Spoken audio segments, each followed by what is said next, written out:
Hey, yo, what up? I am creating a newsletter business, and I'm going to give you weekly updates, even if this thing shits the bed.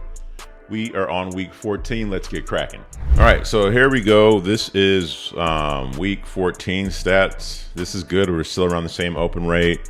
We lost some recipients that week because we cleared out people who haven't been opening. I'm trying to keep this thing tight. I care about people who are engaging, because it does me no good to have a list of 1 million people and like 0.1% engaged and nobody cares. I'd rather have a smaller list with higher engagements. And so anyways, the open rate was around the same. The click-through rate was better, about a little over 7%. We hovered between 6 and 7%. But here's the interesting thing.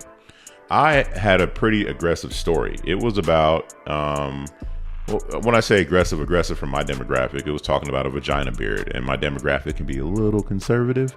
Figured we'd piss a few people off, which we did. We finally got our first hate mail response, which is good. That's what I was going for. I want this to be polarizing. Either you're with the kind of tone and culture of this newsletter, or you're not. So you love it or you hate it, but I want you to kind of pick one.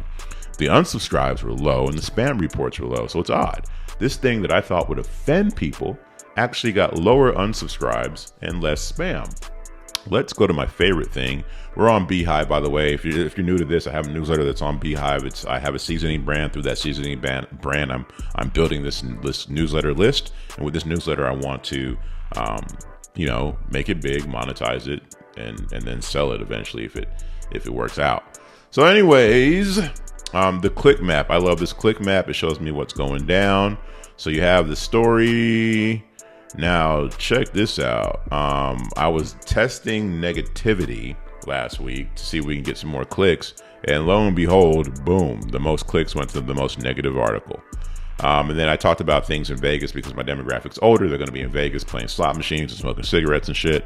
So I put that in there. They liked that one. The Power Grandma nobody cared about. I'm going to go more towards this divorce failure type. I'm gonna lean in on it and see what happens. I'll tell you more about that here in a sec. Also, we're starting to monetize the ad, starting to monetize the newsletter. And here, I think we got another $6 or $7 from this monetization. So that brings me up to a whopping 14 something dollars so far this month. I am rich, but hey, we got to start somewhere. And this is where I'm starting to figure out, okay, this is working. What are some other things I can do, which we will talk about here in a bit as well. And then as usual, we got most of the clicks here on the recipe. What's happening though, one thing I haven't told you guys is I'm selling more of the seasoning. I'm selling more seasoning. So what's happening is I have I'm advertising out there, but I'm not advertising as heavy as I normally would. When I say advertising selling the seasoning, I'm not advertising as heavy as I normally would. Yet I'm getting more orders than normal because this is going to people who bought and they're starting to buy again without me asking, just me emailing them this stuff. They go here, they look at the recipe, then they go buy some seasoning from me. So that's working as well. So we're getting a monetization from that, but it won't show up here in the newsletter. But let's talk about what's going to go down next week. So next week, we're going to talk about this crappy salad and how our avatar was charged $10 for this salad that you get at Pizza Place. By the way, I don't know why pizza places typically have the most whack salad. I've been to 1 to 2 that I know of that have a decent salad, but most of them are whack. They look like this. And so anyways, it goes into that. But I'm going to go heavy on this right here. This is let's see what happens when you click on it. It shows this cat right here. He's going to walk, spits, slips on it, right?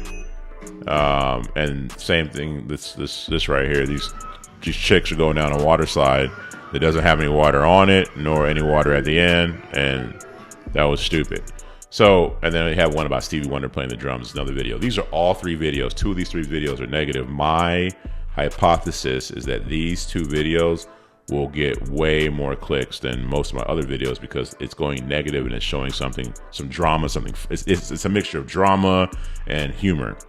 And those 2 things move people. The things for you guys who aren't really big into marketing, I love marketing. One of the things I've noticed with people, the things they respond to, especially with stories or just content, is drama, humor, and sex. So if you have any form of those, people really respond. So I'm just gonna lean in more on the drama stuff. Might include some sex articles as well. appropriate articles. But that's what I'm talking about. That's what I'm going to do. We'll see how it goes. Also, you have me again here. I'm trying to monetize a newsletter, so we're looking at another vendor. And then I have some more ideas about the monetization piece, but we're going to slowly start implementing them. I want to get a little more data because this will be the third week of us actually monetizing. I want to get into about the fourth week before I start tweaking it to see how we can do even better. As usual, I appreciate you watching. I'll holler at you next week. Peace.